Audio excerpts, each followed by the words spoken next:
Bueno, muy buenas noches para todos. Me da mucho gusto poder encontrarme con ustedes para dar pasos, para avanzar en este proceso, en este camino que están haciendo y que busca pulirse y mejorar en la medida en la que vamos avanzando. En este camino, el día de ayer que comenzó este seminario, se dieron unas bases de tipo humano, de tipo psicológico, que entendemos que es una urgencia, que es una necesidad.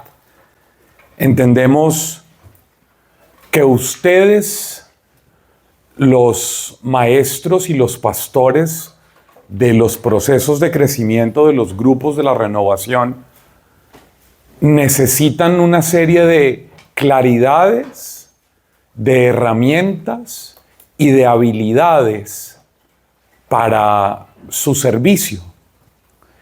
Y por eso creemos que hay que poner unas bases humanas que todavía no se han asumido del todo y que se nota en las relaciones, en lo que pasa en los grupos.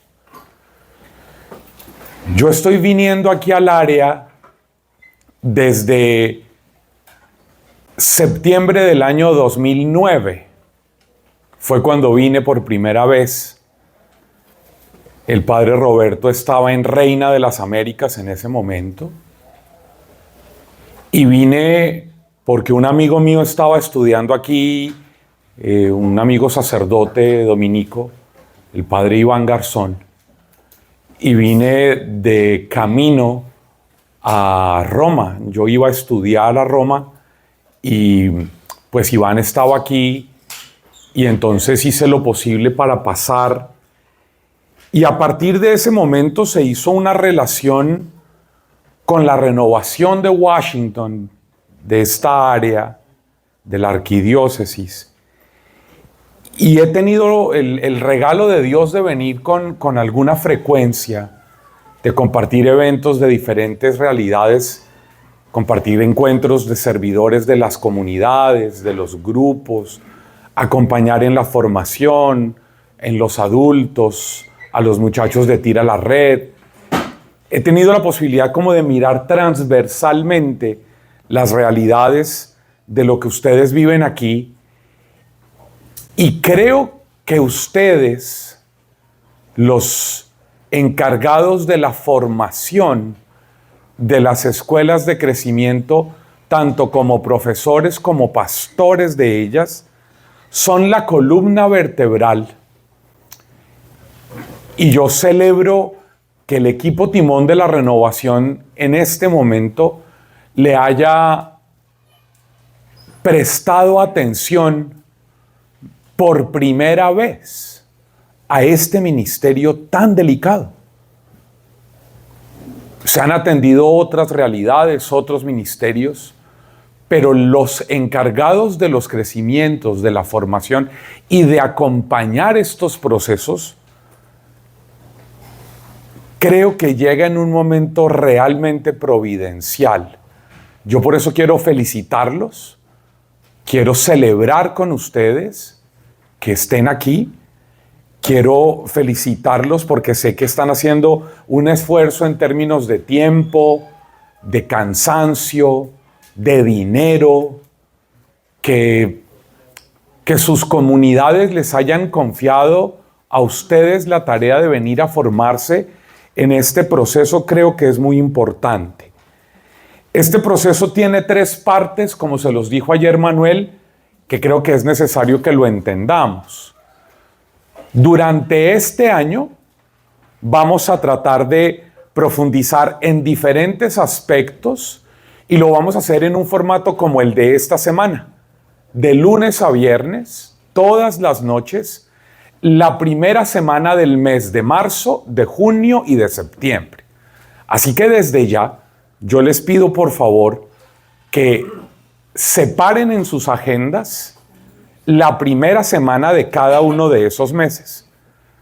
Así como han separado en su agenda esta semana, que hagan lo mismo. Comenzaremos el primer lunes del mes de junio, ya con un poquito más de calor, y la primera semana del mes de septiembre. En estas 3 semanas vamos a tratar de dar algunas herramientas para que ustedes tengan un poquito más de armas, de conocimientos, de claridades para el desarrollo de sus ministerios, tanto en la enseñanza como en el acompañamiento de sus procesos de crecimiento. Y vamos a tratar de profundizar en diferentes aspectos. El primer aspecto que estamos desarrollando esta semana es el aspecto personal. Y por eso, el día de hoy, yo quiero plantearles como tema de trabajo para esta noche, a partir de un texto bíblico. Ustedes saben que lo mío tiene que ver con la Sagrada Escritura. La sesión de hoy se llama Libres para liberar.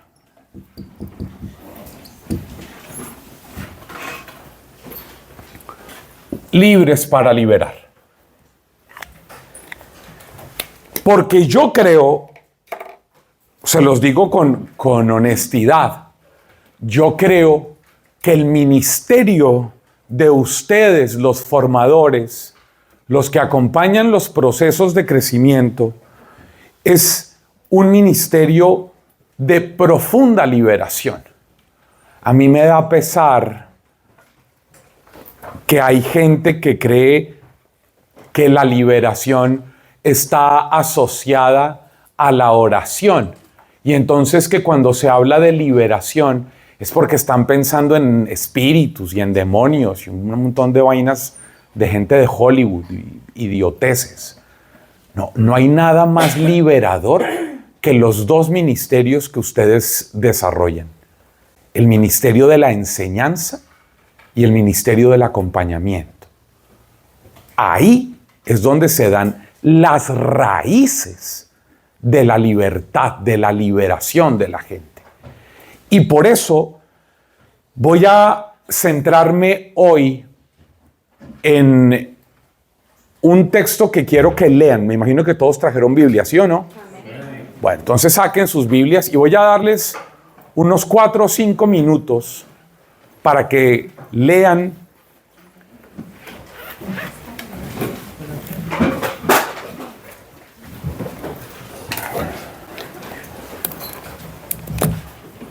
por favor Éxodo capítulo 2 a capítulo 3 verso 14. Como ustedes son profesores, yo no tengo que explicarles cómo es que uno nomencla en la Biblia. Éxodo capítulo 2, todo el capítulo 2, hasta el verso 14 del capítulo 3.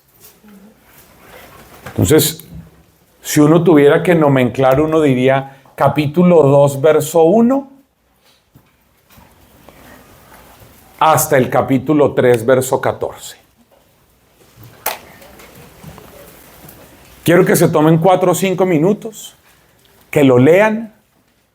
Es un texto que seguramente ustedes han visto muchas veces, pero que nos va a dar las claves para desarrollar.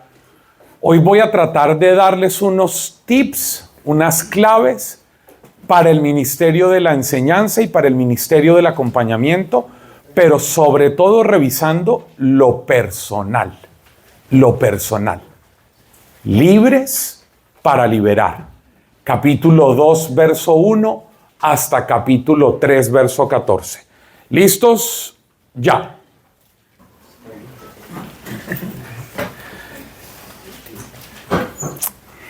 Si hay un modelo de lo que es un maestro y un pastor en el Antiguo Testamento, es Moisés. En él están reunidas las dos cosas. El primer gran maestro, porque es el que tiene la responsabilidad de enseñar la ley. Es a él a quien le confían la ley para enseñársela al pueblo.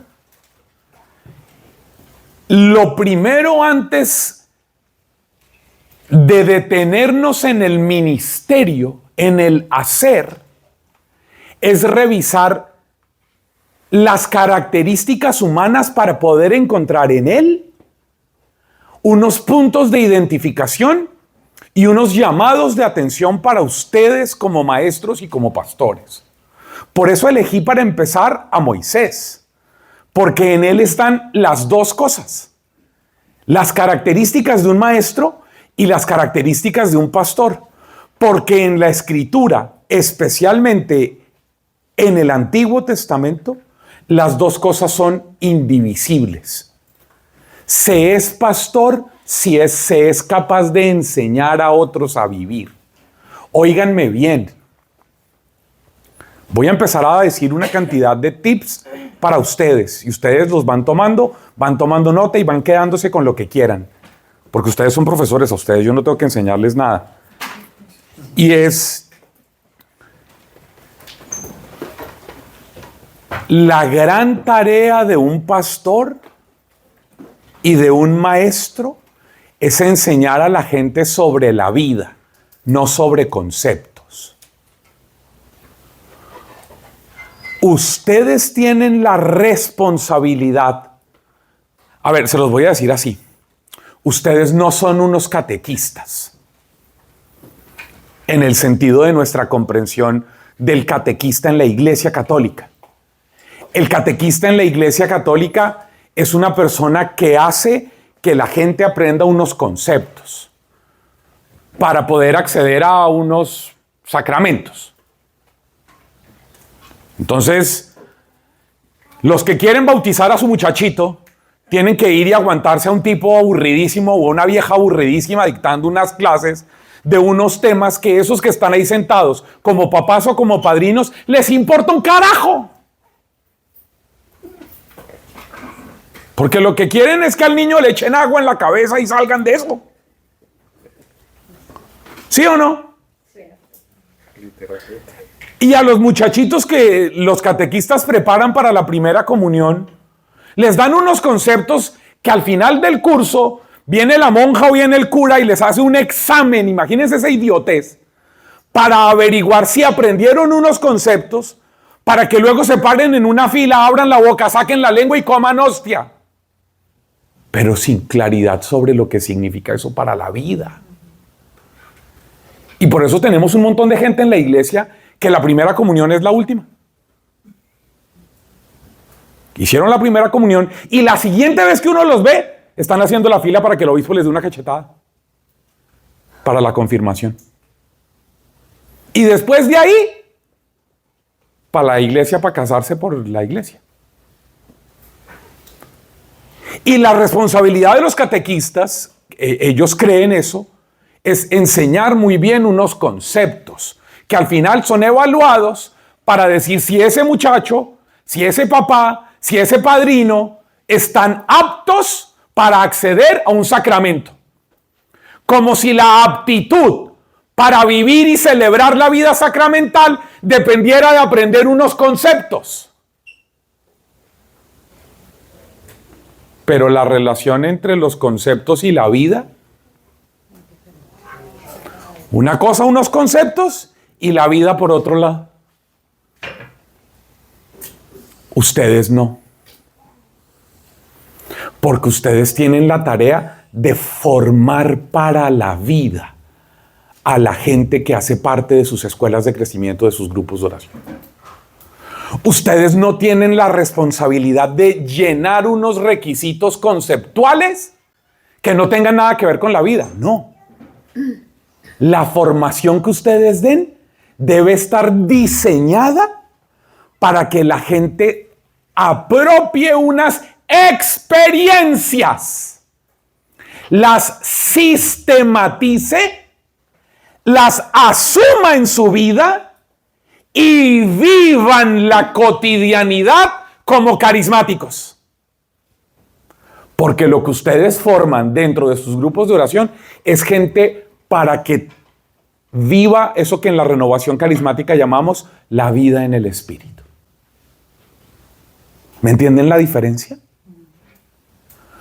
Ustedes son formadores y pastores que buscan que la gente de sus escuelas de crecimiento, de sus grupos de oración, de sus comunidades, en el santuario en DC, en Santa María allá en Laurel, en Cristo Rey por ahí vi a alguien, aquí en San Marcos, en San Gabriel, en Gaithersburg, en cada uno de los lugares de donde ustedes vienen, la gente que va a su grupo de oración y se mete en el proceso discipular. De eso voy a hablar mañana. En el proceso discipular, que es cuando van a entrar y empiezan a caminar en las escuelas de crecimiento. Las escuelas de crecimiento son para los que están yendo a la asamblea y dan un paso adelante. ¿Sí o no? Es decir, yo llego hoy por primera vez al grupo de oración. ¿Entro directamente a la escuela de crecimiento? No. ¿Qué tengo que hacer? Pues perseverar en el grupo de oración durante un tiempo. ¿Y luego ustedes qué me ofrecen? Pues un seminario de iniciación a la vida en el Espíritu, un retiro de iniciación a la, como le llamen. Pero esa vaina, un retiro, una experiencia de iniciación a la vida en el Espíritu. Ojo, de iniciación a la vida en el Espíritu. ¿Qué es el crecimiento? Pues profundización. ¿En qué? En la vida en el Espíritu. Porque lo primero es el inicio a la vida en el Espíritu. Y luego viene el crecimiento para profundizar en cómo hago yo, Javier Álvarez, para vivir en el Espíritu. Y allá entonces me meten en una formación de 1, 2 años y medio, bueno, lo que sea que cada grupo defina. ¿Y es para qué? Cuando esa persona se gradúa, al final le dan un certificado que dice, usted, señor Javier Álvarez, está certificado que hizo las escuelas, el proceso de las escuelas de crecimiento. ¿Para qué? ¿Para que tenga un diploma en la pared? Para que sea un buen hijo, un buen hermano, un buen esposo, un buen compañero de trabajo, para que viva la vida en el Espíritu, su vida en el Espíritu. ¿Me entienden la diferencia con las catequesis de las parroquias? Sí, las catequesis en las parroquias son para acceder a un sacramento. Ustedes no. Ustedes forman y acompañan gente para que vivan la vida en el Espíritu de Dios. Por eso en eso está la clave de la vida de los grupos y de las comunidades. Los grupos y las comunidades aquí tienen su columna vertebral. Óiganme, ¿los ministerios de música son indispensables en los grupos de oración? ¿Sí o no? Sí.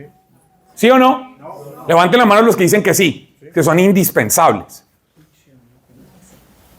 Levanten la mano los que dicen que no. Yo estoy de acuerdo con la mayoría.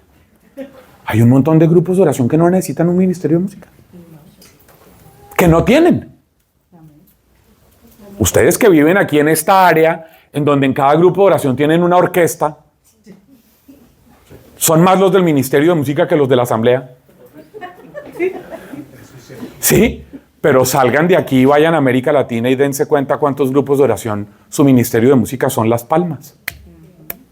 Son mejores. ¿Y necesitan el ministerio de música? No. Hay un montón de grupos de oración en el mundo que no tienen ministerio de música, pero que necesitan formación y que necesitan acompañamiento. Sin formación y sin acompañamiento no hay posibilidad de vida en el Espíritu. Por eso el ministerio de ustedes es esencial. Formar y acompañar es indispensable para que haya iglesia, para que haya comunidad. Ustedes son el trabajo que ustedes hacen y ustedes son indispensables. No hay procesos comunitarios que verdaderamente muestren iglesia si no hay acompañamiento y si no hay formación. Teniendo esto claro, yo quisiera que ustedes valoraran cada vez más el servicio que ustedes prestan y la exigencia que necesitan hacerse a ustedes mismos. Porque lo que ustedes hacen no es accesorio. Y si ustedes hacen mal su tarea, terminan destruyendo gente. Porque no se les olvide que la labor de ustedes no es para que accedan a un sacramento, sino para formar gente para la vida. Y si ese es nuestro rumbo, la tarea de ustedes es delicadísima. De la buena o mala tarea que ustedes hagan, depende que la gente que salga de sus grupos sean mejores seres humanos o no. Por eso entramos a mirar a Moisés. Porque Moisés se nos va a presentar con un montón de realidades que debemos atender. Vamos allá. ¿En dónde nació Moisés? ¿En dónde? En Egipto. ¿Por qué? ¿Los papás estaban de crucero en el Nilo? Se habían ido con Stuart a hacer una peregrinación por las pirámides de Egipto y estaban allá de paseo y les agarró el tiempo del parto a la mamá de Moisés. ¿Por qué estaban allá?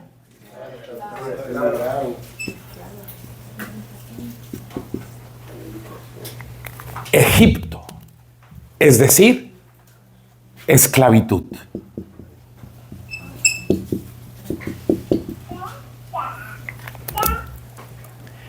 ¿Cómo se llamaba el papá de Moisés?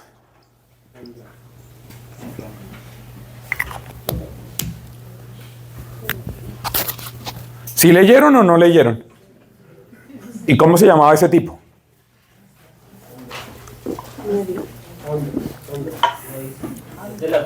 No dice. No dice.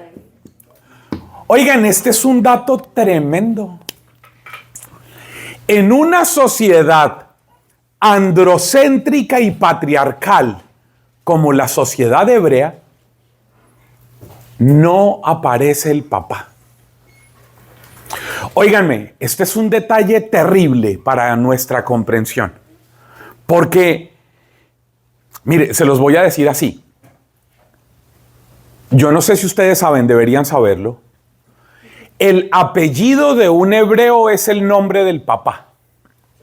No como en nuestros casos. No como en nuestros casos. ¿Cuál es tu apellido? Padrón. Padrón. ¿Tu apellido? Guerra. Guerra. ¿Tu apellido? Pilo. ¿Por qué ustedes tienen ese apellido? Por mi papá. Porque es el apellido de tu papá. ¿Sí? El apellido de su papá. ¿Cómo se llama o se llamaba tu papá? Pablo Pilo. Pablo. ¿Y tu nombre es? Carlos. Carlos. Si él fuera un hebreo, su nombre sería Carlos, hijo de Pablo. ¿Y cómo lo diría? Con la partícula bar. Carlos bar Pablo. O si fuera realmente hebreo, yo diría Carlos bar Saúl. Saúl, que es el nombre Pablo. Pablo es un nombre, digamos, occidental, es un nombre griego, pero en hebreo es Saúl. Pablo bar Saúl. Por eso ustedes han escuchado en la Biblia hablar de Bartolomé, de Bartimeo. ¿Sí? Bar significa hijo de. Hijo de. Hijo de el nombre del papá, no el apellido, el nombre. ¿Sí? Carlos Barsaúl. Carlos, el hijo de Saúl. El hijo de Pablo. Hijo de Pablo. Carlos Bar Pablo. Ese sería tu nombre. ¿El nombre de Jesús cómo era? ¿Cuál era el nombre de Jesús? Jesús, hijo de José. No venga a decir David, porque quien ahí ya fuera de que ya hubo un problema para José y ahora usted mete a David. Está dejando muy mal parada a María. Cuidado. Así comienzan los chismes. Yeshua Bar Yosef. Jesús, hijo de José. Y en el caso de Moisés, ¿qué hacía? Sin apellido, sin historia, sin herencia, un maldito, un hijo de alguien. Es terrible. En una sociedad como la de ellos, en un contexto de esclavitud, decir que hay un tipo que no tiene apellido, que no tiene papá, es hablar de un maldito, de uno condenado a vivir así. ¿A quién le va a heredar? Si ustedes leen la Biblia, una de las cosas más importantes es ¿a quién le dejó la herencia? ¿Se acuerdan la pelea de Caín y Abel? ¿Se acuerdan los problemas entre los hermanos? El problema de José por el cual los hermanos lo dejan tirado y lo venden. El problema de Saúl. O sea, todos son problemas de herencias. Este es un tipo que ni siquiera viene con... Es terrible. Nace en Egipto, no tiene padre. La siguiente situación, la siguiente escena que nos presenta el texto que están viendo, para comprender la realidad humana del maestro y acompañante, en este caso que es Moisés, es que está en Egipto, no se sabe quién es el papá, y ahora aparece una situación con la mamá. Y es que la mamá termina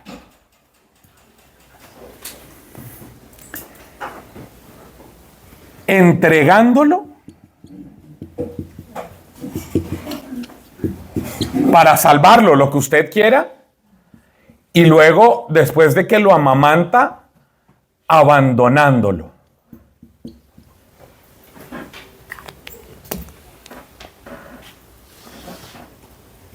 Pero además de eso, se nos cuenta que es ¿en dónde fue criado Moisés? En el palacio. Díganme, ¿cómo crece una persona que es educada en un palacio? ¿Ustedes qué creen? Privilegios, dijo alguien aquí. ¿Qué más? Comodidades, privilegios, comodidades, ¿qué más? Con educación. Con educación. Con poder. Con reconocimiento. Sígame diciendo. ¿Qué más creen ustedes? Adiestramiento. Adiestramiento como qué? Educación. Educación. Con plata, por supuesto. Con riqueza. Con estatus social. Con estatus. Heredero de si fuera hijo de un rey. Por supuesto, es el heredero de un rey. Es el heredero de un faraón, es un heredero. Muy bien. Miren esto tan interesante. Pero después de esto nos cuentan entonces, ojo, que nace en Egipto en una realidad de esclavitud, que no sabemos quién es su padre, que la mamá lo entrega y después de que lo amamanta lo abandona. Que cuando lo abandona, crece en el palacio. Y en el palacio crece con todo esto que ustedes me han dicho. Pero además de eso, luego nos dicen que un día, es lo que ustedes acaban de leer, que un día él salió a dar una vuelta por sus territorios, por sus terrenos. Que un día él salió a dar la vuelta por sus futuros terrenos. ¿Sí o no? Sí. Y fue a dar una vuelta a mirar, los argentinos, ya que hay uno aquí, dicen sus pagos. Entonces da una vuelta por sus pagos, va a mirar su terreno, su territorio, su reino, su imperio, y se encuentra con una escena. ¿Qué escena encontró Moisés en aquel viaje? Había un capataz de Egipto que estaba, ¿qué? Estaba maltratando a un esclavo hebreo. ¿Y qué hizo Moisés para solucionar sus conflictos? ¿Qué hizo Moisés? La enterró.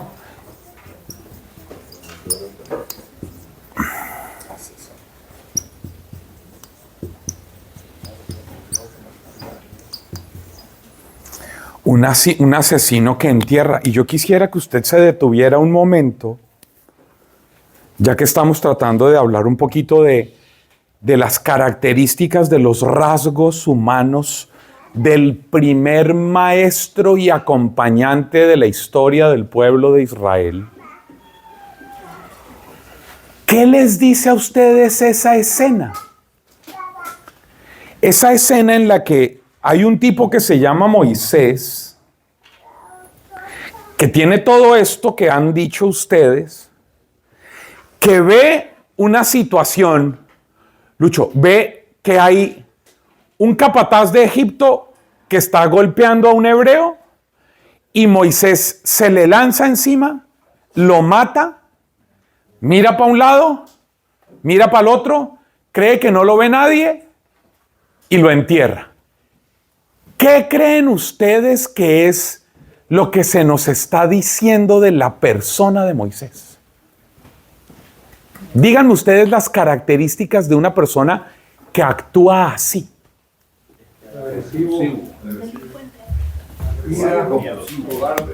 Impulsivo.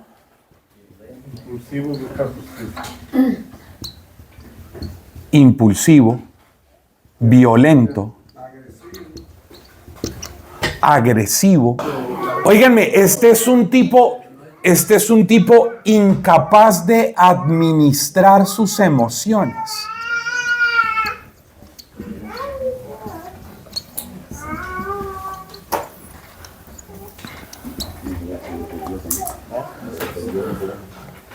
Óiganme,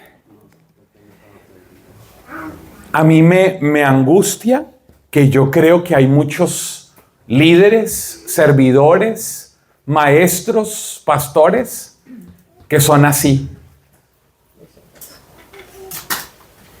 que son agresivos, que son violentos, que son impulsivos, que no saben administrar sus emociones y que terminan haciéndole daño a la gente en sus grupos de oración y en sus comunidades. Hay gente, yo me he encontrado aquí a lo largo de los años, yo les contaba ahora que tengo la dicha de estar viniendo aquí desde hace 15 años, cuando vine por primera vez, y de conocer algunos grupos, algunas comunidades, y me he encontrado con gente que yo me la encuentro en alguna parte aquí en el área, en algún evento, y le digo, bueno, ¿y qué? ¿Cómo sigue todo allá en el grupo? No sé, yo no volví a ese grupo. ¿Y por qué? No, porque fulano el coordinador, fulano de la coordinadora, fulano del equipo de servicio, fulano del equipo timón, fulano de los profesores de los crecimientos.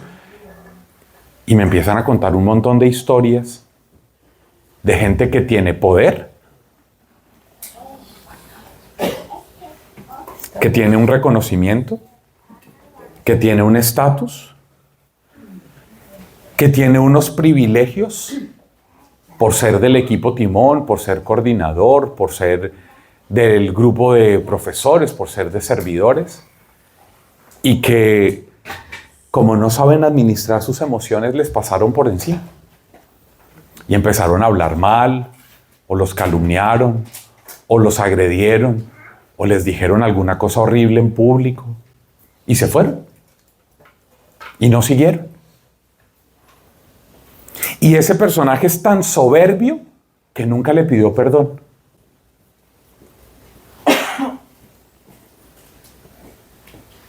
Hay un montón de gente así, que se fue de la iglesia, que se fue de la parroquia, que aunque vive lejos, en cambio de ir a la parroquia donde le quedaba más cerca, atraviesa un montón de kilómetros y de millas para ir a otro sitio para no tener que encontrar este tipo de gente. ¿Y sabe qué es lo peor? A donde llegan también hay. Hay peores. No se dice hay peores, se dice hay conmigo. Peores. Oigan, amigos, este hombre, que es el modelo de maestro, de formador y de acompañante del pueblo de Israel, miren, es tan el modelo, es tan importante. ¿Ustedes se acuerdan de la escena de la transfiguración de Jesús? ¿Sí? Este es uno de los que se le aparece. ¿El otro quién era? Elías. Porque Elías representa el profetismo. Pero Moisés representa el maestro y el acompañante, el pastor. Y esos son ustedes. Ustedes son los maestros y los pastores. Moisés representa eso en la antigüedad. En la escritura, Moisés representa esto. Por eso necesitamos comprender. Porque si no comprendemos, es posible que no generemos identificación. Mire lo que sigue pasando. Además de que es un asesino, miren ese personaje. Cuando llega el momento, el faraón se entera, ¿sí o no? Se entera de lo que hizo Moisés. ¿Y qué hace el faraón cuando se entera de lo que hizo Moisés? Lo busca para matarlo. ¿Y qué hace Moisés?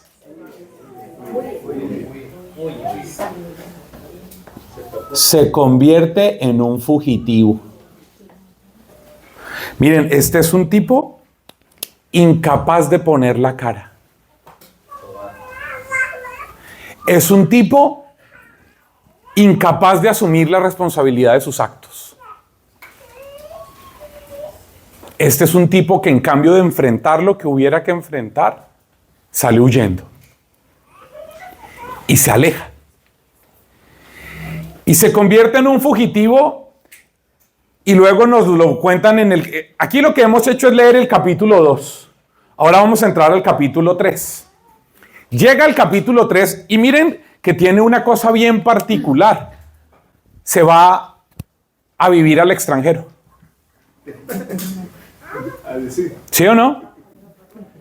Él se fue a vivir al extranjero. Este es un inmigrante. Porque además él tiene un gran problema de identidad. Esto es importante mencionarlo aquí. Tiene un gran problema de identidad. Porque él, ¿de dónde era? Judío. Él era hebreo, ¿sí o no? Pero él es de raza hebrea. Este es un hebreo. Pero creció como ¿qué? Como egipcio. ¿Y ahora dónde termina viviendo?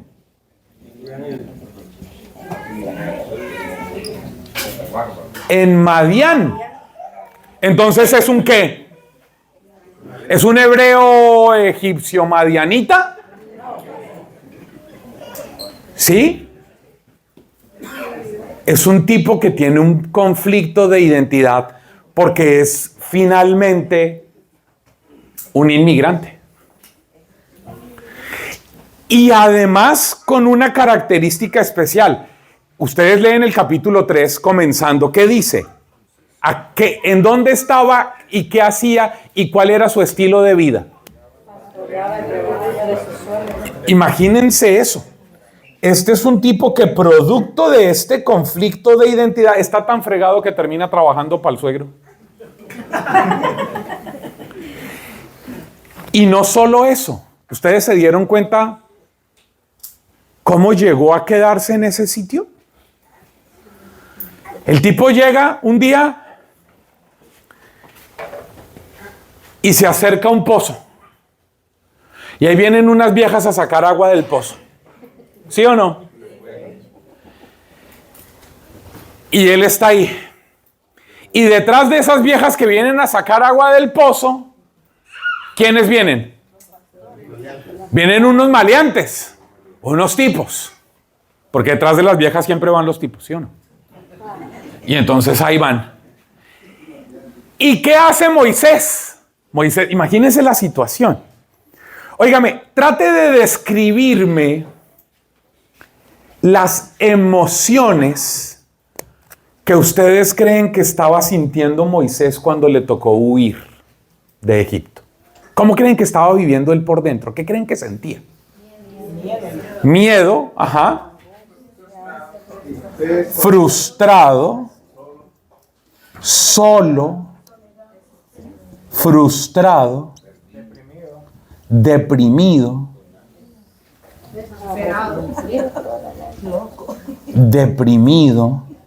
desesperado, sin dinero, porque normalmente cuando uno huye, uno no se lleva las joyas de la abuela, uno no se lleva la plata que tenía debajo del colchón. Cuando uno huye, ¿qué se lleva? Lo que tiene puesto y corra. ¿Sí o no? Ahora imagínese Moisés volteando a mirar el palacio del faraón a la distancia. ¿Qué creen que se dice a sí mismo? La regué, dicen aquí. Imagínense todo lo que el conflicto interno que está viviendo Moisés. Todo lo que se está diciendo. Yo iba a ser el futuro heredero de todo. Y como consecuencia de mis actos lo perdí todo. Ahora soy un prófugo. Imagínense a Moisés pensando que ahora allá en Egipto hay un afiche con su cara que dice, se busca. ¿Usted se imagina esa escena? El príncipe heredero ahora en un cartel con su cara que dice recompensa. Se busca.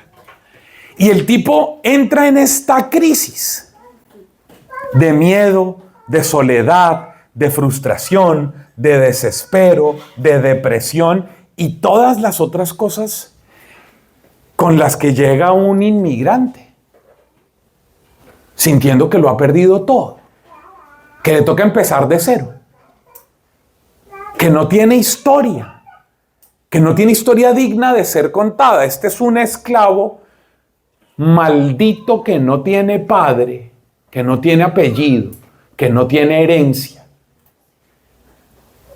que la mamá lo abandonó, que la mamá lo entregó, que tenía todo: poder, prestigio, estatus, educación, cultura, riqueza, y que por su falta de administración de sus emociones, que por falta de formación humana, porque miren, todo lo que tenía no le había servido para administrarse, administrar su lengua, sus emociones, sus acciones. Se convirtió en un asesino. Y producto de eso se convierte en un fugitivo. Y ahora en un inmigrante que llega a esa tierra de Madián. Están las viejas en el pozo, están los tipos que las vienen a acechar, sale él y las defiende, ¿no? El primer superhéroe, ¿no? Las defiende a las viejas. Y las viejas se regresan a la casa del papá, como las viejas siempre son. Ay, papá, conocimos un tipo divino. Hermoso, papá.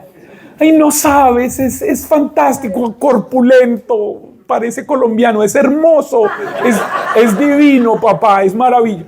Y el papá, usted se imagina al papá preguntándole, bueno, ¿y qué? ¿Dónde está? Pues lo dejamos allá. ¡Qué brutas! ¿Cómo lo dejaron allá? vayan por él. Y van y lo traen.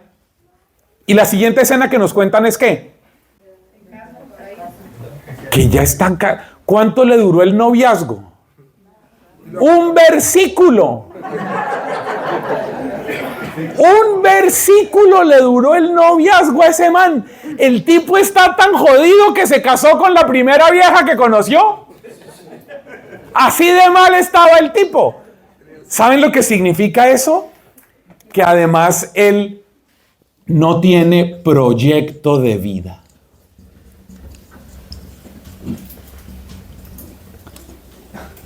Es un tipo sin proyecto de vida. Se casa con la primera vieja que conoce. Es como el que se monta en el primer bus que pasa.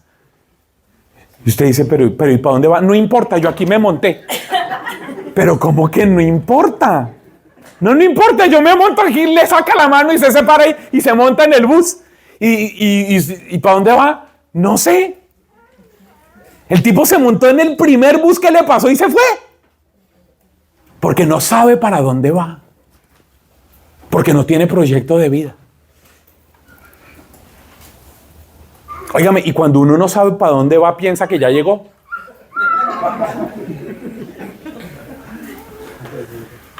Óiganme, ¿por qué lo sé? Ustedes, ¿qué lo ven haciendo? ¿Qué dice el texto que estaba haciendo Moisés? ¿Qué estaba haciendo? Pastoreando ovejas. Díganme que ustedes creen que en esta educación que le dieron en el palacio, le dieron clases de pastoreo de ovejas. Lo menos que aprendió. ¿Cómo iban a educar al futuro príncipe, al futuro faraón? ¿Le iban a dar clases de pastoreo de ovejas? El tipo llega como un inmigrante a hacer lo que le toque. Para sobrevivir. Es un tipo que tiene que hacer lo que le toque. Oiga, pero usted sabía cocinar. No, pero aquí estoy en la cocina del restaurante. ¿Usted se imagina eso? Lavando, haciendo jardinería, haciendo construcción. Un montón de cosas. Ustedes lo saben mejor que yo. Moisés es exactamente igual. Un tipo que está haciendo una cosa para la que nunca se preparó. Porque llegó como inmigrante a una tierra extranjera. Yo les pregunto, a un tipo con este perfil humano, ¿ustedes lo escogerían para coordinar el grupo de oración? No.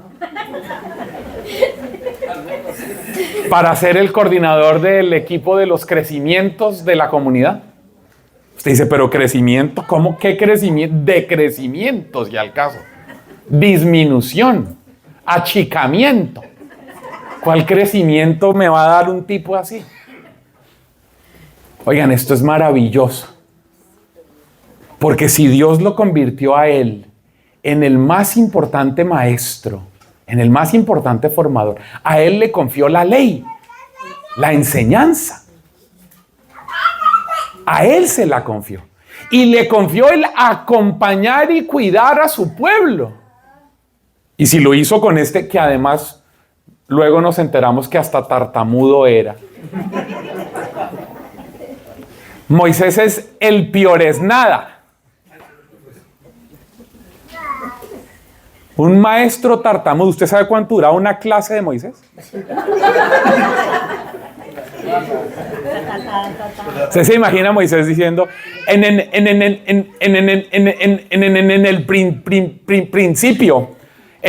el principio, ¿se imagina esa clase? A los 4 minutos todo el mundo dormido. Empezaron 40 el curso y terminaron 2, él y Aarón. Pero es maravilloso porque lo que nos muestra la Escritura es que Dios capacita a la gente que llama. Amén. Miren esto, este es un tipo igualitico a nosotros. Dígame si no hay un montón de realidades aquí, de esclavitudes, de problemas familiares. Un tipo sin papá y abandonado por la mamá. Ahí hay una descripción familiar fuertísima. Adoptado por la princesa hija del faraón. Criado con todos los lujos. Como muchos de ustedes que llegaron aquí con el sueño americano y empezaron a ver billetes verdes y dijeron, ya la hicimos. Pero terminaron viviendo un montón de situaciones muy dolorosas. Lo doloroso para la vida de Moisés. Se convirtió en un asesino y luego en un fugitivo, lo perdió todo. Y muchos de ustedes han estado aquí diciendo, yo no pude volver. Yo no pude ir a acompañar a mis viejos cuando murieron. No pude volver a salir. No pude estar con los míos. Llegué aquí y me quedé con un montón de dolores, de historias. Y esa es la clave fundamental humana para un pastor y un maestro. Y es que puede ganar en empatía y en solidaridad. Oigan, amigos, el atributo más importante para ustedes, maestros y pastores de formación de crecimiento, no es lo que ustedes sepan teóricamente, sino su capacidad de comprender la realidad de su gente. De solidarizarse, de tener empatía con la gente.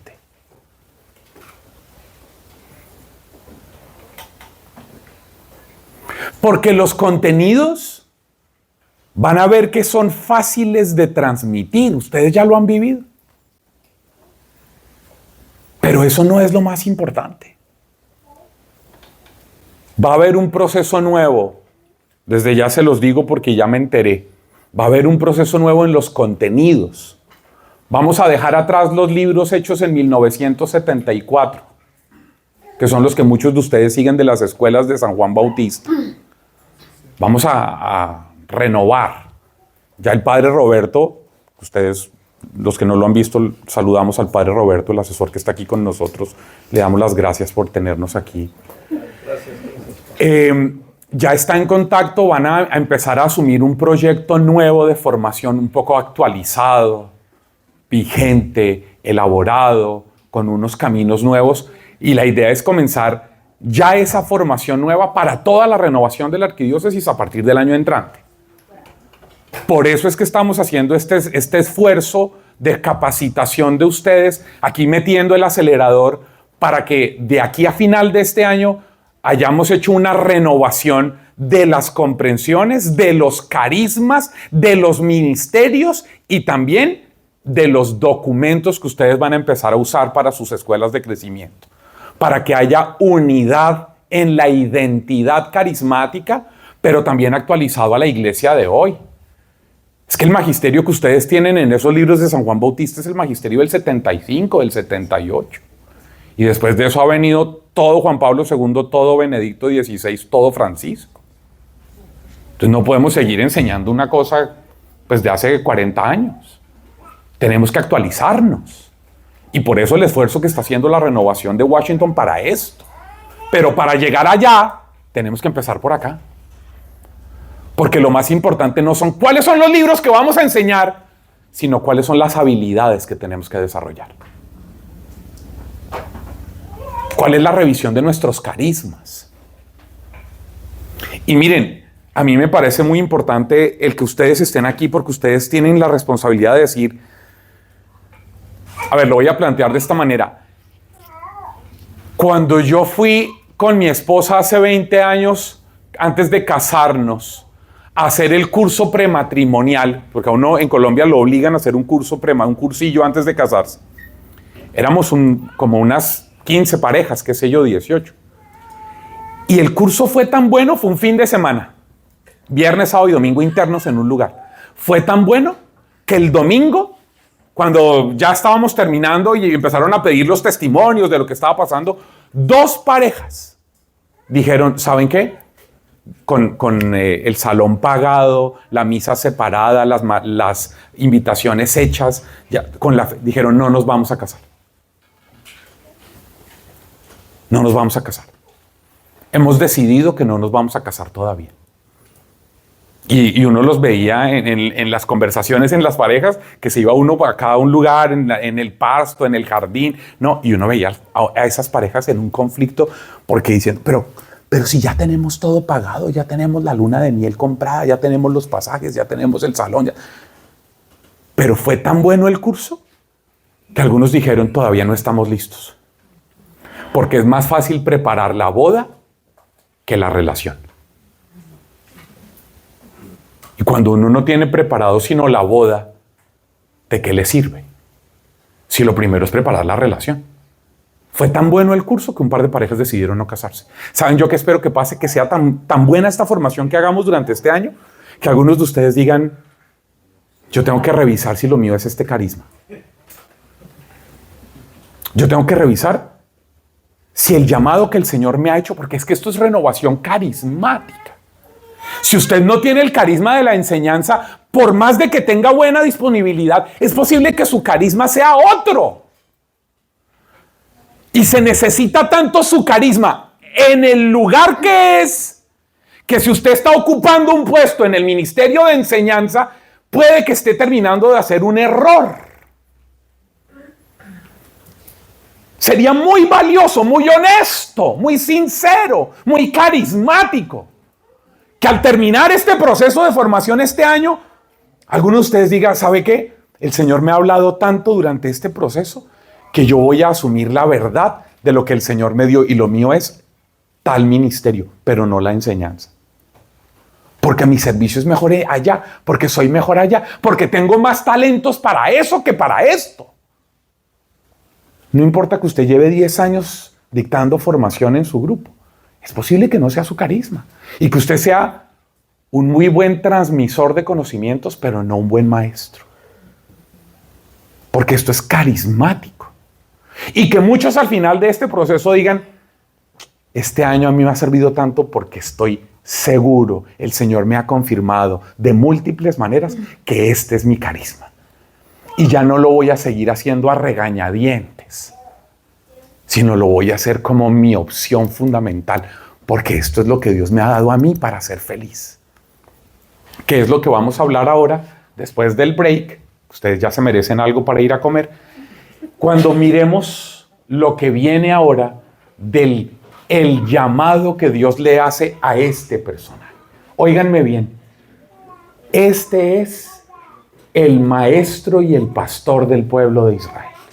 Entramos al capítulo 3, porque lo que hemos visto es el capítulo 2, en donde nos hace una descripción del perfil humano. Y en el capítulo 3 se nos va a hablar de dos cosas que son fundamentales. Y es el encuentro con Dios, porque no puede haber, escúcheme bien, no hay ni maestro ni pastor que no haya tenido un encuentro personal con Dios. Y es necesario revisar el encuentro personal con Dios. Es decir, eso es como una pequeña introducción al tema de, bueno, ¿y la vida espiritual qué? ¿La espiritualidad qué? ¿Qué caracteriza la vida espiritual en este primer encuentro que tiene Moisés con Dios? Y cómo ese encuentro con Dios deriva, escuche bien lo que voy a decir, a un encuentro con los demás. La genuina espiritualidad, ya desde el Antiguo Testamento, capítulo 3 del Éxodo, nos enseña en clave de teología espiritual que todo genuino encuentro con Dios debe derivar en un encuentro con el otro. Porque uno de los grandes peligros que tenemos en la renovación carismática y en otras experiencias de iglesia es generar una espiritualidad intimista. Cuidado con eso. Cuidado con esa gente que cree que es más importante ir al Santísimo que encontrarse con la familia. Cuidado. Cuidado con eso que ustedes le enseñan a la gente en las clases de crecimiento. Cuidado con esos que le enseñan a la gente, porque la gente de los grupos de oración sale con ideas locas por lo que escuchan de los profesores de crecimiento y de los predicadores en la asamblea. Eso no es algo que ellos inventaron. Eso es algo que ustedes les enseñaron. Esa gente que prefiere ir al Santísimo antes de irse a almorzar con su familia, que no quieren ir de paseo con su familia por estar metidos en retiros en la parroquia, es gente que fue manipulada, mal formada y convertida en fanáticos por ustedes y por los predicadores de sus grupos. El capítulo 3 nos va a mostrar una verdadera espiritualidad. Vamos al capítulo 3, familia. Y ahí en el capítulo 3 nos vamos a encontrar con algunas cosas que suceden. Y lo primero que se nos plantea, vayan al texto conmigo, por favor. Lo primero que se nos plantea en el texto, en el capítulo 3, es que esto sucede. ¿A qué se dedicaba Moisés? A pastorear ovejas. Y miren esto tan lindo. Un día, dice el texto, vamos a señalar algunas cosas que son muy importantes, decidió ir más allá. Óigame, esta idea de ir más allá es de las cosas más bellas que tiene toda la Escritura. Cada vez que uno se encuentra con personajes significativos y con hechos importantes en la Escritura, es gente que decidió ir más allá, que decidió salir de lo que hacía siempre. Es decir, se los voy a plantear de esta manera. Quien no tiene una actitud de ir más allá, nunca se encuentra con Dios. Dios se le revela al que va más allá, al que decide salir de su zona de habitación de siempre. El que decide dar un paso y arriesgar, salir y formarse, salir y crecer, abrir el horizonte. Ese es al que Dios se le revela. Porque ahí hay una característica humana que es muy importante. Todo lo que está del otro lado de esta pizarra son un montón de cosas que son humanas, conflictivas, complejas, de luchas, de historias, de realidades familiares. Por supuesto que la mamá lo abandonó. Lo primero lo puso en un canasto. Y luego lo amamanta y se lo entrega a la hija del faraón. Con buenas intenciones. Pero finalmente Moisés crece como un abandonado. Como un huérfano. Sin referentes. Su referente fue lo que creció en el palacio. Pero aquí nos encontramos con una característica humana también que es muy bonita. Y es, no me quedo solo con lo seguro, con lo que ya sé. Y esto es muy importante para ustedes. Muy importante. Porque ustedes no se pueden quedar repitiendo la rutina.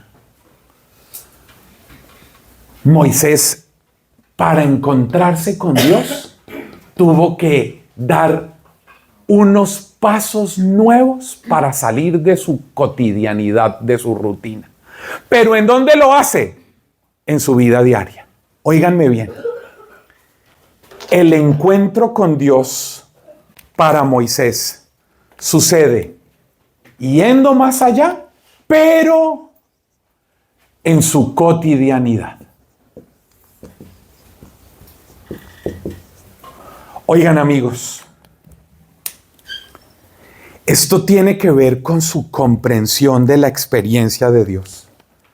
Dios no se le reveló a Moisés en un santuario. No lo digo por los del santuario, del Sagrado Corazón que están ahí. No se le reveló en un santuario, en un lugar de culto. Se le reveló en el trabajo, en la vida diaria.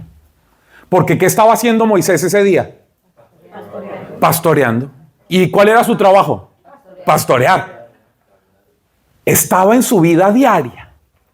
Óiganme, cuando uno entiende eso, uno dice, ¿será que yo estoy llamado a pasar más horas en el salón parroquial, en la capilla, en el templo?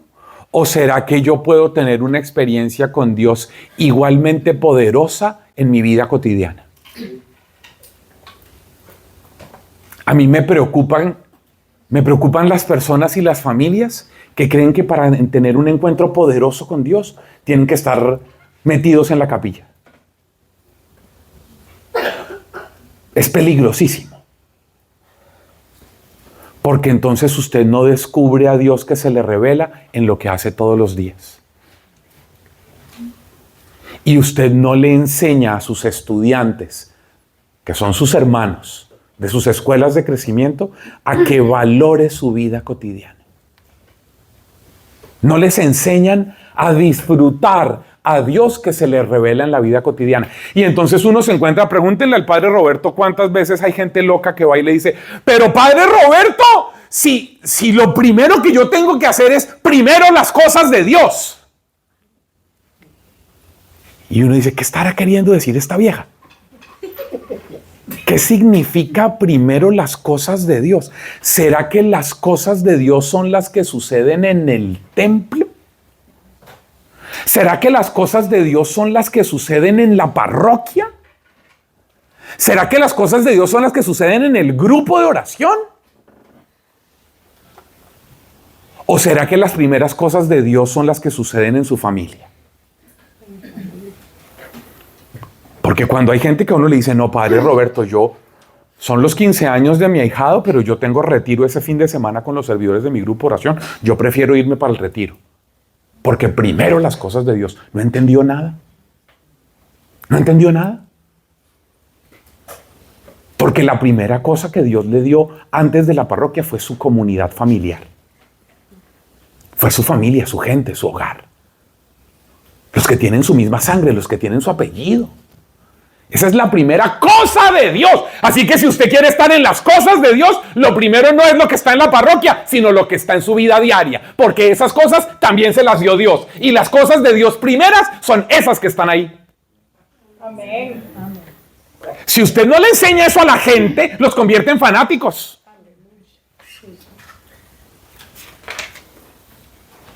Y entonces ve al gordinflón del marido como el demonio y por eso se la pasa arrodillada frente al Santísimo. Porque no quiere estar con el gordinflón ese del marido. Porque como ahí no está Dios. Óigame, pero ¿sabe qué es increíble? Que por ejemplo uno escucha a San Pablo decir, ¿acaso ustedes no saben que ustedes son santuario de Dios? Y que el Espíritu de Dios vive en ustedes.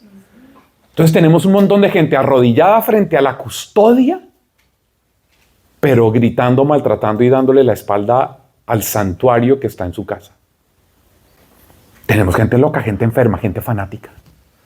¿Y por qué ellos llegaron a ser así? Por culpa de ustedes, los formadores, y de nosotros, los predicadores. Porque somos nosotros los que les hemos dicho eso. Porque somos nosotros los que les hemos mostrado eso. Y como la gente llega ahí a aprender y chupa y absorbe todo lo que usted hace y lo que usted dice, y entonces somos nosotros los responsables de esas fracturas que hay en esas casas, de esas fracturas que hay en esas vidas y de esa dualidad que hay en medio de esa gente. Por eso este texto es maravilloso. Porque esto sucede en medio de la vida diaria. Saludamos al padre Rigoberto, que ya está aquí con nosotros. Denle un abrazo, por favor, al padre Rigo, que está aquí. Óiganme, vino a fiscalizar, yo me imagino. Óiganme, esto sucede en el monte, en el Horeb. Esto sucede en el monte. No se les olvide que en la Biblia el monte es el lugar de la revelación de la iniciativa de Dios. El monte en la Biblia es el lugar donde Dios se revela. A lo largo de toda la escritura hay montes. Desde el Génesis. ¿Se acuerdan a dónde llevó Abraham a Isaac? Al Ararat, a un monte. Y de ahí en adelante toda la Biblia, el Éxodo, cuando ustedes ahorita vean cosas, van a encontrar que el monte es fundamental. Este monte, el Sinaí. La falda del monte, el Horeb. Y de ahí en adelante, pues todos los montes son muy importantes en la Biblia, en el Nuevo Testamento.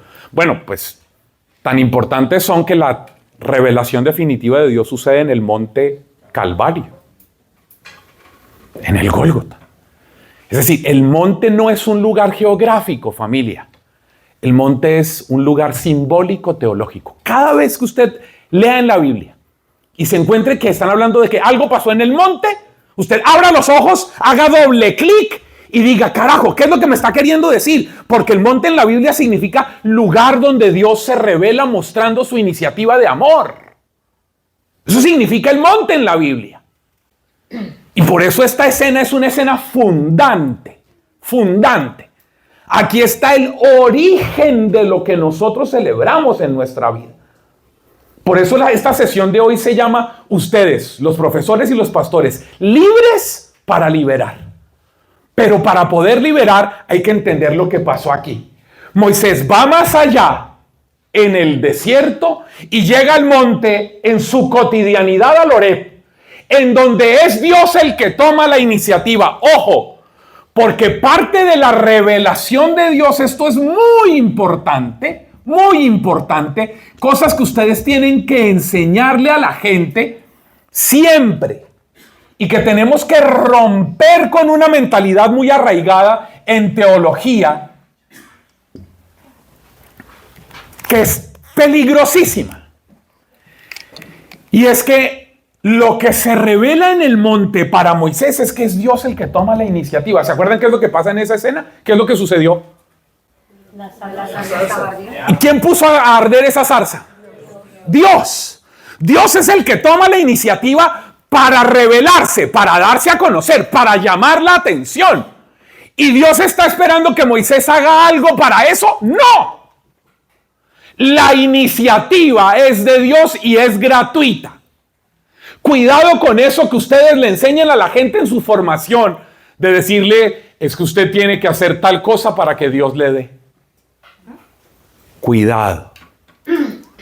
Cuidado porque nosotros venimos de unas culturas en América Latina en donde le hemos enseñado a la gente que usted no tiene trabajo, quiere conseguir trabajo, váyase de rodillas hasta el santuario de Nuestra Señora de no sé dónde, para que Dios le dé trabajo.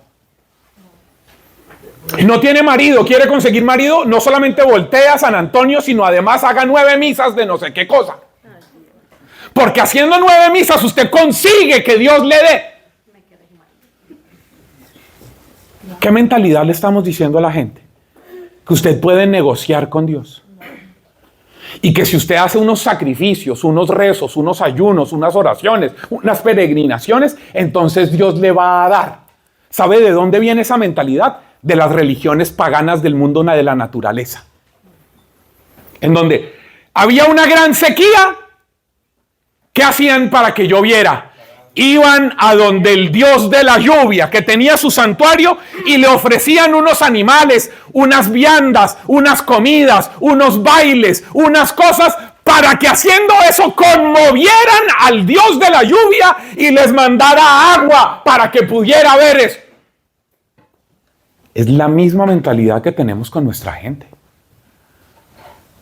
Que ponemos a nuestra gente a negociar con Dios y a convencerlo.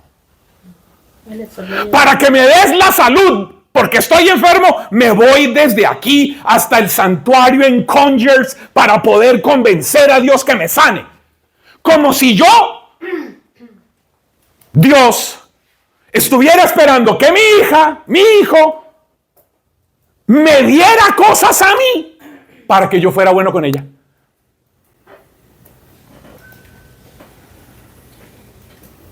Ustedes y yo le hemos enseñado esa mentalidad a la gente. Se llama, quiero que lo entiendan, se llama la comprensión retributiva, que está en contra de la gratuidad. Y el Dios de la Biblia nunca actúa de forma retributiva. Nunca. Usted no puede hacer nada para que Dios le dé algo que Él no quiera darle. Porque Dios sabe lo que usted necesita. Y Jesús lo dice de múltiples maneras en el Evangelio. El Padre que ve en los secretos sabe lo que tú necesitas antes de que se lo pidas. Usted no tiene que negociar con Dios de ninguna manera. Usted no tiene con qué negociar con Dios. No puede. Ustedes no pueden seguir enseñándole a la gente de sus grupos de oración que tienen que hacer rezos. Mire, yo he escuchado gente tan loca en la renovación. Yo llevo 37 años, cumplo este año, de haber empezado mi experiencia con Dios. He vivido toda la vida aquí metido. Y yo he escuchado gente diciendo, hermanita, es que usted todavía no ha conseguido marido porque usted no le ha dicho específicamente a Dios cómo es que lo quiere. Moreno, lindo, colombiano, inteligente, amoroso, dulce. Usted tiene que pedirle a Dios con detalles para que Él le dé. Yo he escuchado gente bruta diciendo eso. Predicadores muy conocidos en YouTube. Diciendo ese tipo de cosas. Usted no ha conseguido porque no le ha pedido a Dios con detalles. ¿Y dónde aprendió eso la gente? Pues en los grupos de oración, en la formación que reciben. ¿Y quiénes dan esa formación?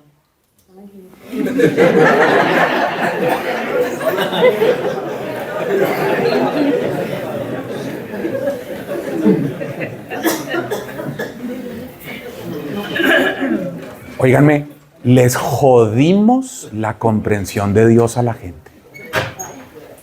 Pusimos a la gente a actuar como si fueran vikingos. Ustedes, aquí se hizo famosa la serie de Vikingos. ¿Han visto Vikingos? Hay una serie, a mí me parece fantástica, me encantan las series de época. ¿Qué hacen los vikingos? Los vikingos son paganos, son nórdicos y tienen un montón de cultos, un montón de santuarios. Y entonces, cuando se están quedando sin comida, van y le ofrecen sacrificios de niños al Dios para que les dé comida, para que las cosechas fertilicen. Y nosotros los mandamos a hacer misas. Y nosotros los mandamos a que vaya de rodillas. Miren cómo son nuestras celebraciones de Semana Santa en nuestros países. Gente que hasta se crucifica. Gente que se pone a sangrar. Gente que se flagela. Un montón de locuras. Pero si desde el origen, capítulo 3 del Éxodo, se nos cuenta que Dios es gratuito y Él es el que toma la iniciativa. Oigan, enséñenle eso a la gente. Sáquenle las cucarachas que los curas, las monjas y los predicadores le hemos metido a nuestra gente en la cabeza, haciéndoles creer que Dios les da de acuerdo a lo que ustedes le den a Él. Les destruimos la comprensión de Dios. Jesús utiliza una parábola que a mí me parece de las más bellas, se los confieso, en el Evangelio de Mateo, para contar eso. ¿Se acuerdan de los trabajadores que llegan a diferentes horas? ¿Sí? ¿Y qué les da? A todos lo mismo. Y los que llegaron a trabajar desde la primera hora se molestan, se enojan, empiezan a murmurar, critican al dueño. ¿Pero cómo le vas a pagar a estos zánganos que trabajaron la última hora lo mismo que a mí, que llevo quemándome el lomo aquí desde las 8 de la mañana? ¿Y qué les dice el dueño? Pero yo no puedo hacer con lo que es mío lo que a mí se me dé la gana, ¿o qué? Yo a ti te dije que te iba a pagar ¿cuánto? ¡Pues un denario! ¿Y cuánto te están pagando? Un denario. ¿Te estoy robando? ¿Estoy cumpliendo lo que te prometí? ¿Qué te importa que yo al que trabajó la última hora también le dé un denario? ¿Por qué? Porque es que el que llegó antes cree que se merecía que Dios le diera más de acuerdo a lo que él había hecho. ¿Qué hay detrás de eso? Retribución. Yo hice más, yo trabajé más, me merezco que Dios me dé más. Yo he escuchado curas en congresos latinoamericanos diciéndole a la gente a la hora de pedir la ofrenda: hermanos, no olviden que si usted da poco en la colecta, Dios le va a dar poco. Pero al que da mucho en la colecta, Dios le da mucho. Y la gente imbécil dice amén. Y entonces miran la billetera y en cambio de dar $10 sacan el billete de 100. ¿Por qué? Porque creen que Dios les va a dar comparativamente lo que merecen por dar 100. ¿Y saben qué es eso? Burda manipulación. Porque la gente de ahí sale pensando, Javier Álvarez, si tú das 10, vas a recibir 10, pero si das 100, Dios te va a dar 100. Burda manipulación. Porque convirtieron al Dios de la gratuidad y de la iniciativa en un negociante retributivo, que a ustedes les da de acuerdo a lo que ustedes den. Y eso es lo que nosotros enseñamos en nuestros crecimientos. Pero ¿y esto? Él tomó la iniciativa. Él es el que dijo, yo quiero atraer a Moisés. A este personaje descrito de este lado, yo lo quiero atraer. Quiero llamar su atención. Quiero liberarlo. Quiero rescatarlo. Y quiero contar con él. Es maravilloso. Oigan, ustedes que son los Moisés de la renovación de Washington, con ese perfil humano, con estas historias, como un inmigrante que terminó trabajando en aquello que no se había preparado para hacer, con los dolores humanos más profundos, con el haber tenido que despegarse, desprenderse de su realidad, con sus sufrimientos y tristezas, habiendo matado a gente, habiendo huido, sintiéndose un prófugo, sin herencia, sin padre, abandonado, huérfano. Esas historias son las historias nuestras. Pero a ese Dios lo estaba buscando. Oigan, a ustedes Dios los está buscando. Quiere atraer su atención, quiere llamarlos, quiere conquistarlos, quiere seducirlos. ¿Y qué se inventó Dios? Él se lo inventó. Voy a hacer que arda una zarza. ¿Pero eso era nuevo? No, en ese lugar había un montón de zarzas que ardían. ¿Qué es lo nuevo? Que no se consumía. Nunca se les olvide eso. El Dios del Horeb nunca se consume, nunca se agota. Esa es de las cosas más bellas que hay en la teología de este texto. Nunca se agota. Nunca se extingue. Es hermosísima esa imagen. Es el Dios que todo el tiempo se renueva, que todo el tiempo hace nuevo, que todo el tiempo genera, que todo el tiempo da vida. No se agota. Es maravilloso. Ojalá que ustedes en sus grupos de oración vivan eso. El Dios que no se repite, el Dios que no se extingue, el Dios que no se agota, el Dios que no se cansa. Ese es el Dios que se nos revela en la zarza. Y que la gente, sus estudiantes, sus hermanos, necesitan encontrar a través de ustedes. Pero cuando usted se ve agotado, extinguido, sin fuerzas, repitiendo la misma clase que dictó en el año 2004, en el mismo módulo de crecimiento, en el mismo salón, sacando su hoja amarillenta y percudida con la que dictó la clase del 2004. ¿Qué imagen de Dios está dándole a la gente que está estudiando ahí? No, pues que Dios es así. Que Dios en usted no ha hecho nada nuevo. Que usted hace parte de la repetición carismática, no de la renovación carismática.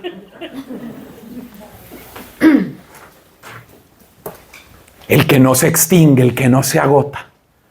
Y entonces Moisés tiene una actitud hermosa. Miren, no solamente va más allá, sino que además es capaz de revisar la cotidianidad. Él se da cuenta, está atento. Oigan, ustedes como maestros, como pastores, tienen que estar atentos. En la teología espiritual esto se habla de múltiples maneras para descubrir el paso de Dios, para descubrir el acontecer de Dios, el estar atento, el estar pendiente, el percibir cómo es que Dios se mueve, cómo es que Dios actúa, qué es lo que Dios está diciendo. Esa es una mentalidad que está permanente en la Escritura hasta el Apocalipsis, lo que el Espíritu está diciéndole a las iglesias. Estar atentos. Pero además miren lo que sucede, esto es hermosísimo. Moisés se acerca. ¡Ah, qué belleza! Oigan maestros, oigan pastores de las escuelas de crecimiento. Hablar de este verbo es fundamental para sus tareas. Así como Moisés se acerca a la zarza, ustedes no pueden mantenerse lejos de su gente. Cuidado con esos predicadores, con esos líderes, con esos equipos timón, que la gente los ve allá. No es que el hermanito José es inalcanzable. Es que hay que pedirle una audiencia para que nos pueda atender. Porque él siempre está muy ocupado. Porque la hermanita Rosa siempre tiene tanto que es que uno no se le puede acercar. No, quien tiene una experiencia de cercanía con Dios, se le nota en su capacidad de estar cerca de los hermanos. No se puede ser pastor estando lejos.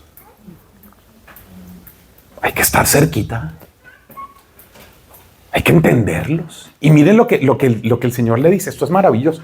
Él se acerca a ver qué es lo que pasa, porque ha pasado por ahí varias veces y ve que esa vaina no se consume. Todas las otras que se habían encendido se estaban consumiendo. Y cuando ve esa y vuelve y pasa, y media hora después y vuelve y la ve, y media hora después sigue viéndola, dice, qué vaina más rara. Todas las otras se apagan y otras se prenden, pero esa sigue ahí permanentemente sin extinguirse. Yo me voy a acercar a ver qué es lo que pasa. Y cuando él se va acercando, Dios le habla. ¿Y qué le dice Dios? ¿Qué es lo que le dice? Le dice su nombre. Óiganme. Le dice el nombre. ¿Sabe lo que le está diciendo? Le dice, yo conozco tu capítulo 2. Yo conozco tu capítulo 2. Yo conozco el desastre que traes en tu vida. Y te llamo justamente por eso. Justamente porque es el desastre de tu vida. Porque yo lo que quiero es rescatarte a ti. Yo quiero hacerte libre a ti. A ver, cuando yo cuente hasta 3, usted diga fuertemente su nombre. 1, 2, 3. Eso es lo que dijo Dios. Eso es lo que dice Dios. ¿Por qué? Porque cada vez que dice el nombre, está diciendo todo el capítulo 2. Está diciendo que sé que naciste esclavo y un esclavo estaba condenado a vivir como esclavo siempre. Y que no tienes papá, que creciste con esa maldición y que eres huérfano y que creciste en el palacio y que te convertiste en un asesino y luego en un fugitivo. Que lo perdiste todo y que luego sin proyecto de vida te casaste con la primera vieja que conociste. Y que terminaste trabajando para el suegro. Y haciendo una vaina para la que nunca te preparaste. Pastoreando ovejas. Oliendo a popó de oveja todo el día. Todos los días. Y que eres un inmigrante. Que no sabes si eres hebreo, egipcio o madianita. Que tienes unos problemas de identidad y de proyecto de vida. Entonces, ¿cómo educo a mis hijos? ¿Como gringos? Pero ¿cómo voy a educar como gringo a alguien de apellido Álvarez González? Sí, sin decir Erazo Cortés. ¿Cómo voy a criarlo como gringo? Comiendo barbecue ribs y lo que le gustan son las pupusas. Pero ¿cómo lo mantengo amarrado a las tradiciones de los abuelos en Santa Tecla? Si vive en Gaithersburg. Ahí hay unas realidades humanas que están detrás de Moisés, Moisés, yo te conozco, yo sé cuál es tu capítulo 2 y por eso quiero que seas feliz. Porque cada vez que Dios llama a alguien es para hacerlo feliz, no para ponerlo a trabajar. Dios no está buscando empleados, Dios está salvando hijos. Nunca se le olvide, a ustedes Dios no los llamó para que trabajaran. Dios no está buscando empleados. Dios está salvando hijos. Está amando hijos. Y el trabajo de ustedes en su ministerio no es dictar clases. Es ser vehículos del amor que viene de Dios para hacer libre a los que están estudiando en esa clase. Para eso son maestros, para eso son pastores. No para que dicten clases. Porque en esta época de tecnología, uno podría tener todo grabado y poner a la gente en el salón de crecimiento delante de un televisor para que reciban una clase. La tarea de ustedes no es dictar clases. La tarea de ustedes es generar vínculos interpersonales que rescaten a la gente de la soledad en la que vive. Y eso no lo puedo hacer yo dictando clases desde un televisor. Por eso aquí hay una necesidad de relación. Relación. Eso no se construye de forma virtual. No hay relaciones. Y ustedes viven en la sociedad del teléfono celular. Pero el teléfono celular, la videollamada no transmite el sentir de la piel. Y lo que la gente necesita es eso. Por eso el ministerio de ustedes es profundamente liberador. Porque cuando ustedes entran a dictar clase, no entran a dictar clase. Ustedes cuando entran a un salón, entran a encontrarse con el capítulo 2 de la gente que está ahí sentada. Y cuando yo soy consciente de mi capítulo 2, no puedo menospreciar el capítulo 2 de los que están ahí sentados. Cuidado con la actitud de soberbia de los profesores y de los pastores. Porque hay gente que cree que porque sabe un poquito más de unos conceptos, entonces está por encima de los demás. Por eso ya no se usa el término alumno. El término alumno es profundamente ofensivo. Porque alumno significa a, que es sin, lumno, luminos, luz, sin luz. Yo no puedo tratarlos a ustedes como unos alumnos, porque si yo los trato como alumnos, entonces yo creo que yo soy el que tiene la luz. Y como yo tengo la luz, yo estoy por encima de ustedes. Ustedes son una parranda de imbéciles, ignorantes, sin luz. Y deben agradecerme a mí que soy campanita que les trae la luz, que los vengo a iluminar. Soy el Illuminati. Y entonces tengo una relación con ustedes así, asimétrica, de poder. Donde yo soy el que tiene la luz, ustedes no tienen luz, agradézcanme que yo saco de mi tiempo para iluminarlos. Y se convierte en una relación de poder, asimétrica, desigual, de manipulación. No, en este texto, ¿qué manipulación va a tener un tipo que es consciente de su capítulo 2? Con ese capítulo 2, ¿cómo se va a sentir mejor que alguien? ¿De qué se va a sentir orgulloso Moisés? Si sabe cuál es su capítulo 2. Y Dios le dice, Moisés, conozco tu capítulo 2. Pero miren que la narración es hermosísima. Porque en el texto Dios le dice, mire esta belleza. Cuando Yahvé vio que Moisés se acercaba para mirar, verso 4 del capítulo 3, le dice, Moisés, Moisés. Y él respondió, heme aquí. Le dijo, no te acerques aquí, ojo. Y le dice, descálzate.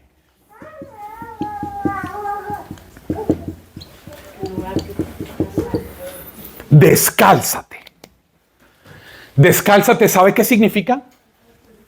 No es que esto es un tema de culto, de reverencia. ¡No! Descálzate es entra en contacto, pisa la misma realidad que están pisando tus hermanos. Descalzarse es no puedes quedarte ajeno de los sufrimientos que están pasando los demás.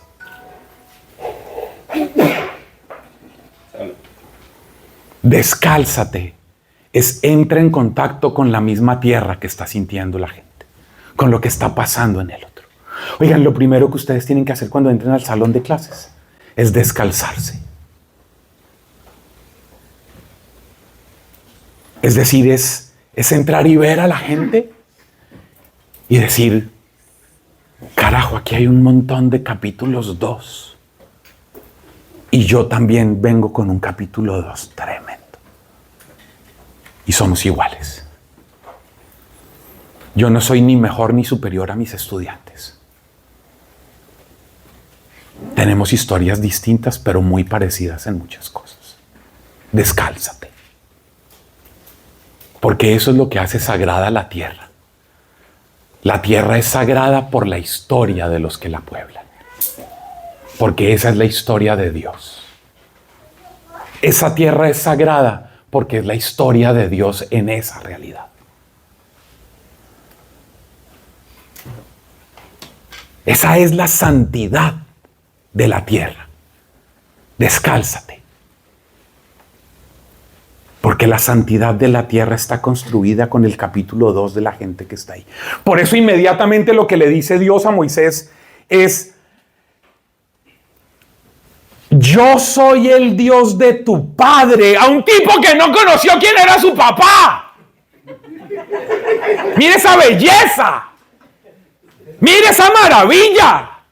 A un tipo que no supo quién era su papá, Dios le dice: yo soy el Dios de tu padre. Es decir, yo vengo a reconstruir tu vida desde las bases de tus vacíos, desde tus mayores ausencias, desde tus carencias humanas. Dios no le está dando contenidos para dictar clase. No, Dios le está diciendo: es que lo más importante es que tú sepas que aunque tú tienes unos vacíos, yo puedo llenarlos todos. Creciste sintiéndote un maldito sin padre, yo vengo a decirte que yo soy el Dios de tu padre. Que tu vida es soñada, deseada, planeada, gustada por mí. Eso es lo que vengo a decirte, a rescatarte a ti. No estoy buscando empleados, vengo a salvarte a ti. Yo soy el Dios de tu padre, de Abraham, de Isaac, de Jacob. Y Moisés se cubrió el rostro porque temía ver a Dios. Y Yahvé le dijo: he visto la aflicción de mi pueblo en Egipto, he escuchado el clamor ante sus opresores y conozco sus sufrimientos. He bajado para liberarlo de la mano de los egipcios y para subirlo de esta tierra a una tierra buena y espaciosa, una tierra que emana leche y miel. Óiganme, ahí está el proyecto de vida. He visto, he escuchado, conozco, he bajado.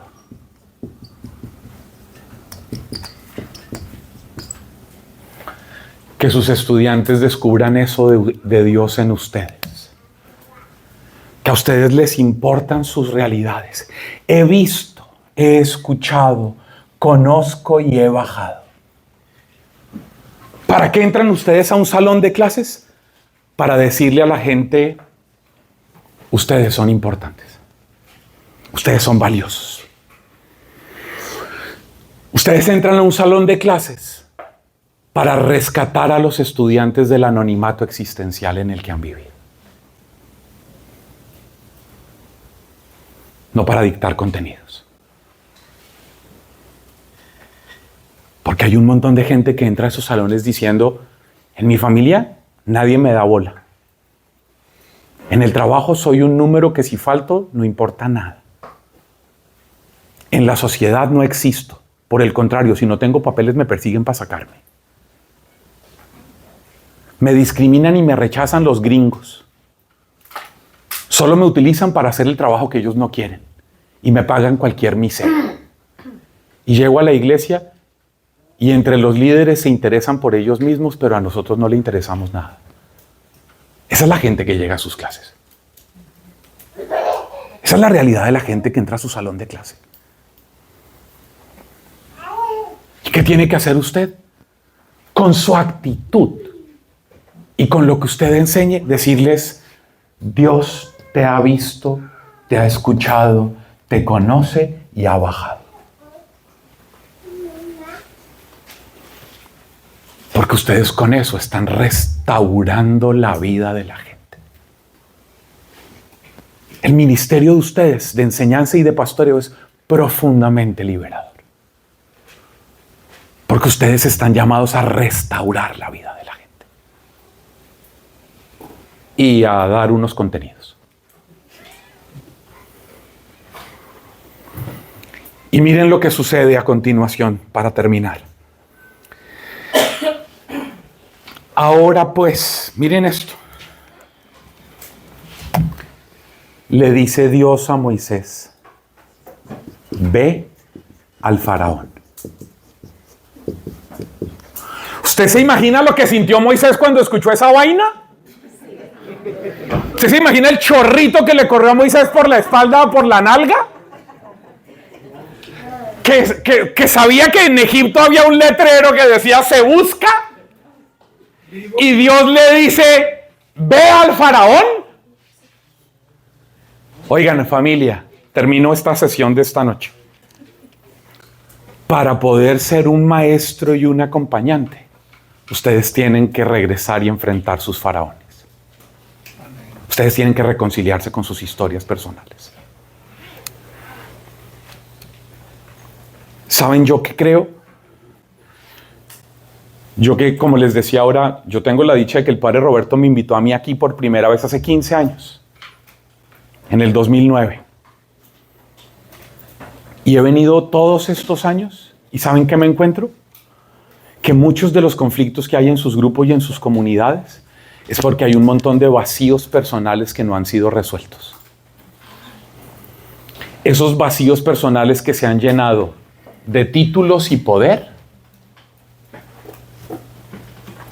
que se han llenado de cargos, que se han llenado de prestigio. Por eso hay algunos que son tan vacíos por dentro que quieren ser coordinador, que quieren ser el que manda, que quieren ser el que dirige, que quieren que los demás los obedezcan, que quieren tener título, que quieren ser del consejo parroquial, que quieren manejar la plata de la parroquia, que quieren tener control. Tienen un montón de vacíos humanos. Por eso lo que ayer Jorge y Natalia nos plantearon es muy importante. Necesitamos resolver las historias humanas, psicológicas, porque esos vacíos hacen que terminen ustedes destruyendo sus relaciones interpersonales.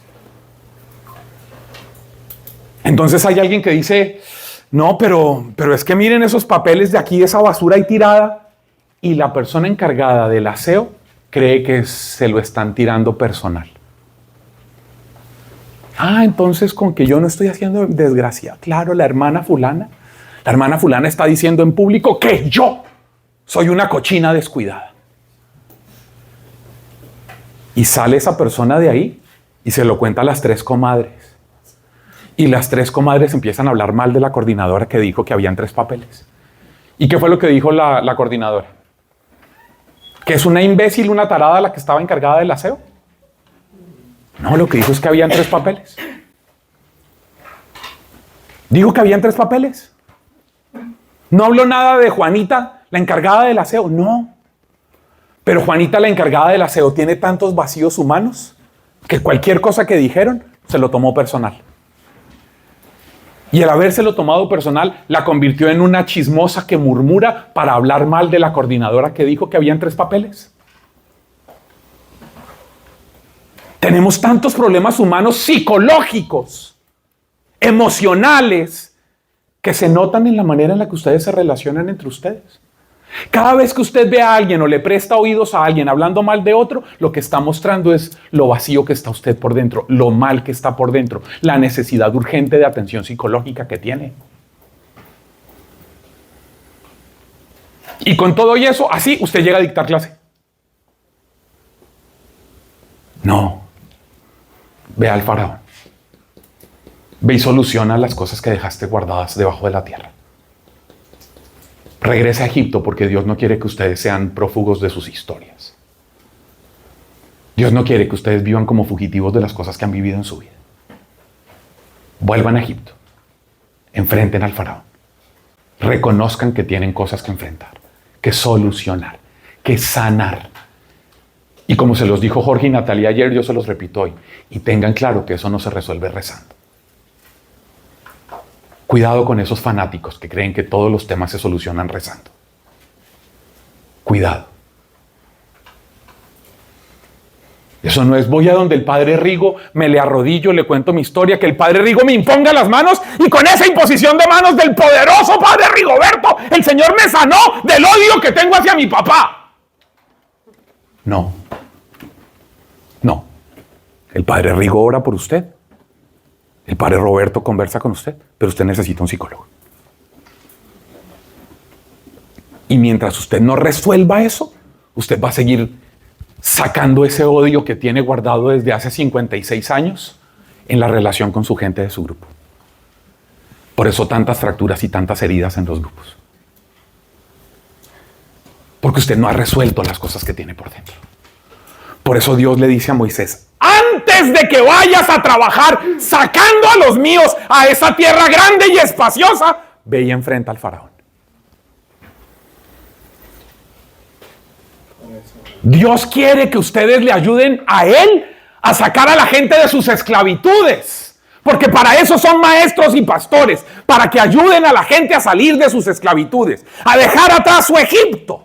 Dios quiere contar con ustedes para eso. Pero como Él no está buscando empleados, Él quiere lo primero es sanar, restaurar a Moisés, para que sea un buen maestro, un buen pastor. Y para eso, primero tiene que Moisés ir al faraón. Porque si Moisés no va al faraón y enfrenta las cosas que dejó en el pasado y que no ha resuelto, cuando entre a clase, va a notársele sus heridas.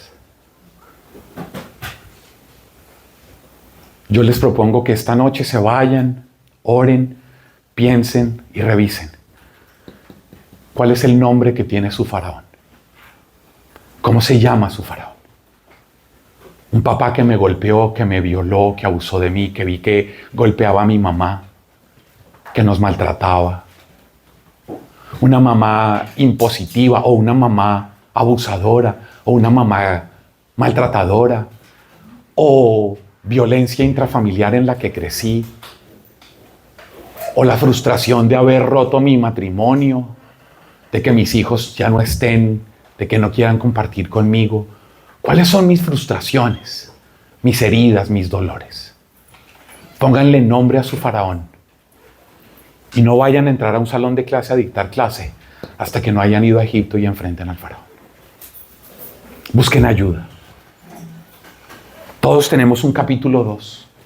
El capítulo 2 de Moisés era jodidísimo.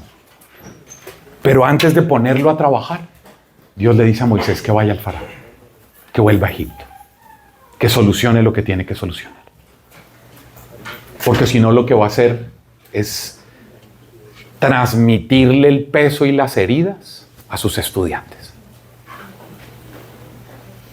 Mañana vamos a dar otro paso desde Moisés con algunas características de él trabajando como maestro y como pastor.